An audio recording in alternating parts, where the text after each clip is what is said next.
So we're going to assemble the Gantry robot arm, which will end up looking something like this one. This one is the one we started with and how we learned how to assemble all of this, and actually the grey version is slightly wrong. We missed a load of steps that we then discovered later. To start with, we've got all of these parts, and we've 3D printed these in different colours and separated them out into the different colours, and we will put links to each file for each bed in the description of this video. So if you want to match the colours or at least separate them out into the same groups, you can.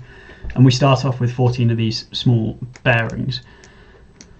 The bearings go into this beam and this beam on the ends. There are 3 in this black triangle, like that. And I've been using this fat Allen key just to, well, pop in with your hands, but if you need a little bit of extra force, something with a flat side. There's one in here, which is one of the servo levers. There's one on the inside of this. Yep. There's 2 in the side of this. One there, or 3 in the side of this. One there, and one down in there. So actually, this long bar, the sort of the narrow ladder, as we've been referring to it, has 5 in. On one side you've got 1 and 2, and then looking from the other side you've got 1, 2 and 3 down at the end. And I managed to split the layers on this print when I put that one in, so just be aware of that. We've got 2 bearings left. One in there. So we're going to start by making all of this a bit closer. So let's bring you close enough. Looking good.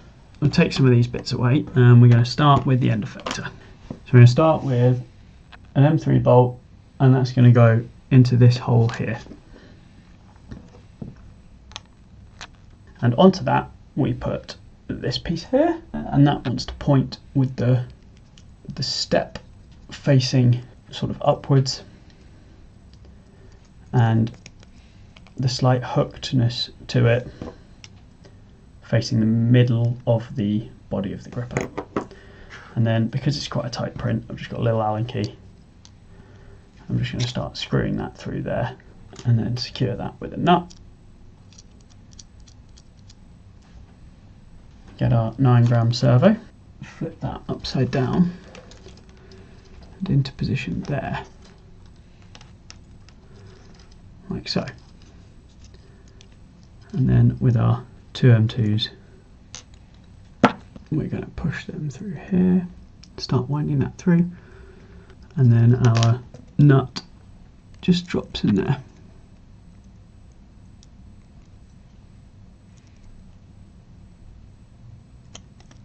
Like so.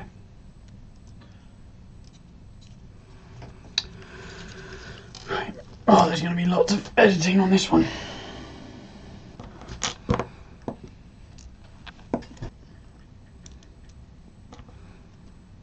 And then on the other side, we can just slowly screw that one in. The servo horn, right. At this point, if you've got a servo motor like ours that come with these white horns, you might find you need to just file it down a little bit to get it to fit in. If your servo motors come with black horns or the smaller horns, then you should be able to fit it. So we just took a file and filed that down, and now this can just pop straight into here, and then little M3s through the bottom for these bits with an M3 nut, and the same the other side, and an M3 nut. This goes on like that and like that, pushes down, and the screw through the middle.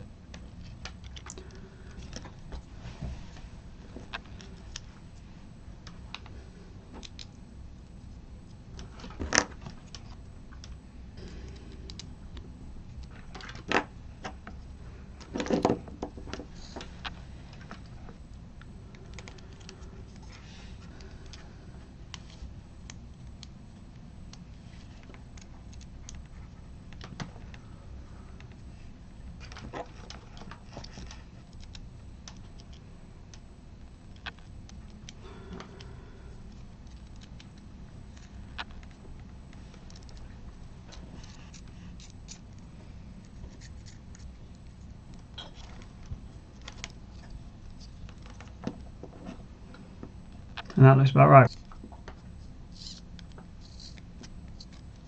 For this next bit, we will need 2 M2 by 8mm screws, 1 M2 by 6mm, 3 M2 nuts, 2 M3 by 20mm screws, 2 M3 by 16mm screws, 1 M3 by 12mm screw, 5 M3 nuts, and 11 bearings, of which we've already put 10 in place. These are the M2 by 8mm and the nuts, and 2 of the bearings which go in to here, and the other one in the other side opposite. So we've got 2 bearings opposite each other. And then we take our blue piece, which is one of our servo mounts, and we can fit that to this flat side like that. That's what we're aiming for. So we've got a slot here for one of these nuts, and the other one goes into here. So we've got an M2 nut in there and an M2 nut in there, and then we're going to place this on here, put our M2 by 8mm screw in this way, and our other M2 screw by 8mm in the other way. Then we can take our main block and we're going to align it so that this piece sits on the same side as this piece, and that will pop on there like so.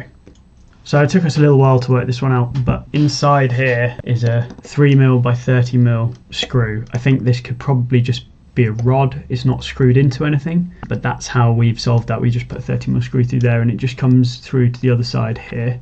So hopefully that's fine, and we'll cut in some future us to tell you if there's any problems with that. And then the next step is one of these bars.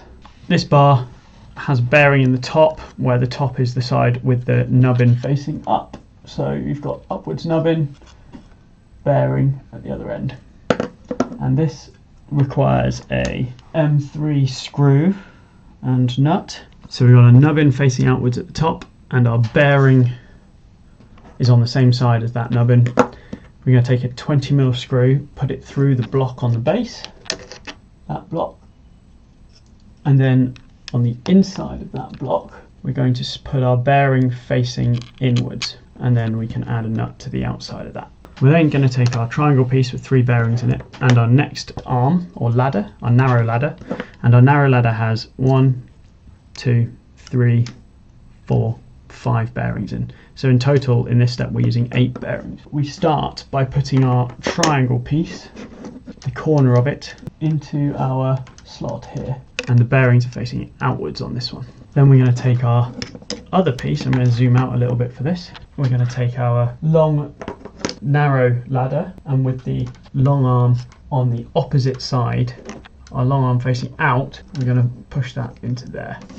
And then we need to have a spindle or an axle through there, and an M30 doesn't quite do it, M3 by 30.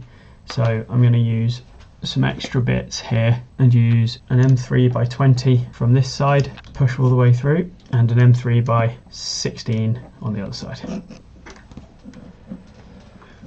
So if you've got an M3 rod that you can put through this whole thing, you can then put your M2 by 6mm screw into here to pinch down on that rod. Because we've used this M3 bolt, I'm actually going to add a nut on the inside just to stop that one moving around too much. But if you've got the rod, then it's going to be better. Next we're going to take our other pale blue bit, our other servo horn, and we're going to push a bearing into here, and then we're going to attach that to one of our other rods. So we've got this piece here, and this is going to go onto this piece here. This rod has a nubbin and 2 small holes. There's no space for a bearing in this rod. We're going to put the nubbin to the outside and this on the inside like this, and put a bolt through the outside of this beam. Please hold for bolting. So this looks like this. We've got a small hole for the bolt, the nubbin on the top, into the outside of this servo arm with the bearing in light blue servo arm and the nut on the inside. We have our final bit of assembly. This outside servo arm folds this way and attaches to here. We're going to go in from the outside with an M3 by 16mm bolt, and on the inside with our M3 by 16mm nut, or M3 nut, sorry. This one's going to come up to our triangle. So this is the base arm, and we're going to put bolt through from this side, like so. And so when that one moves, it controls link 1.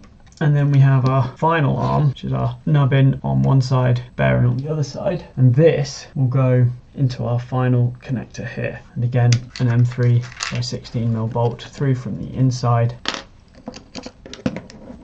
And so that's how our robot looks at the moment. And we've got this dark blue lever for link 1, and that will be controlled by the servo here. And then we've got our light blue lever controlling our link 1 with respect to the base. And then we've got a red lever, which is going to control our end effector position. And so this is going to sit in here, I believe. I'm just going to use an M3 by 30mm screw through that there. And then our arm up here goes on there from the inside with a 20mm screw. And that looks to be our final product, where the manipulator or the end effector always stays parallel. And we have 2 levers to control link 1 and link 2.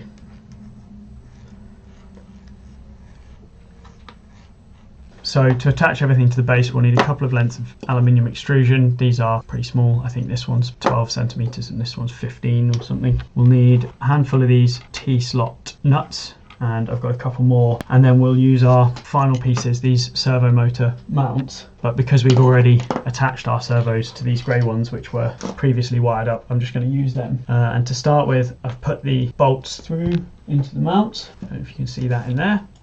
And then put the T-nuts on the bottom, and that means I can just slide the extrusion onto the nut, and it makes it somewhat easier for doing this sort of thing. Once that's on, we can take our Allen key, tighten up. You can see here the nuts kind of drop in, and then I can just use a screwdriver to twist them around. And then once they're aligned, we can gently tighten them up with our Allen key. And for now, we'll just keep that fairly loose. These servo mounts have a rebate on one side and they're flat on the other side. So I'm going to say that the rebate side is the front. So here we've put our rebate side pointing that way, which means that when we come to put our robot in, our robot is going to be mounted this way. Looks like that. And that will go there, and you might be able to see, you might not be able to see, that this light blue servo horn, the spindle is in line with the spindle of the servo, and I'll just zoom in to show you that. So that's the direction. We're then going to put 4 screws through the base of the robot, through the holes, and attach the T-nuts to the bottom. So we'll just do that now. Our lighting's going a bit awry because we're running out of daylight. It's getting dark, but you can see there's 4 T-nuts on the bottom of this, and we're nearly there anyway. So I'm just going to slide that on there, and then if I turn this around, I'm going to angle the arm of the robot to meet the arm of our servo. And push that on, and that's now in place. And then I can go through and tighten the 4 bolts in the bottom. Our final servo mounted on its position with the T-nuts in the bottom can start to slide on. We'll bring our other servo arm down, which you can't see from that angle, and this finds the correct angle. We can pop that one also into place and slide it over until it's in line with the rest of our robot arm. And what you'll find is your servo spindles line up with each other along that bottom axle. It should be supported all the way through. Now I'm fairly sure there should be a rod or something that extends all the way through both of them, but I haven't found a way of making that work. But that is our robot arm finally assembled. And for context, because obviously there's been lots of cuts in this video, this took us about 2 hours, even though we'd done it before. So don't expect to do this in 20 minutes. Cool. Hope that's helpful, and we'll see you next time.